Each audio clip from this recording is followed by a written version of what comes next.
Hello everyone, and welcome to Olojo the Crocheting Sailor.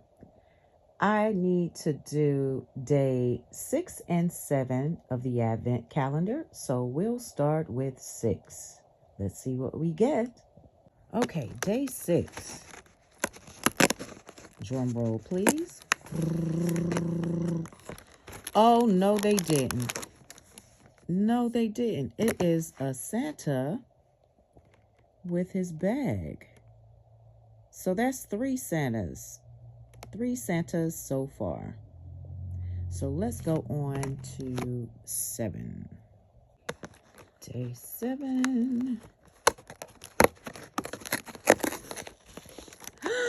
Oh my goodness, you see something furry? Oh my God. Oh, I see something furry. And it's soft. I'm so excited. That is my lucky number 7. I know you guys are like, pull it out, pull it out. I am shaking in my boots, y'all. Look at this. Ooh. There is some red ribbon.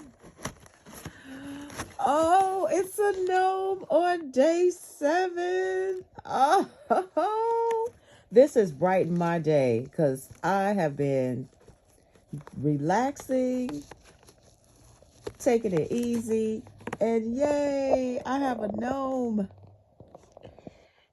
Awesome, I have a gnome, y'all. This is the back. His little gray butt. And his cute nose. And I love the colors. Oh, look at the lime green with the blue. It's a gnome. Finally, right, everybody? Finally, we have a gnome. So I know you all are eager to see what is to come for day 8. So stay tuned. I'll see you all tomorrow. And you all have a wonderful day. And happy holidays to all of those that celebrate. Oh, I did forget to say, I'm trying to get to 25K. So subscribe if you haven't already done so. Make sure that you turn that bell on and select all so you won't miss a notification. Lucky number 7. Thank you all. Thank you for your support.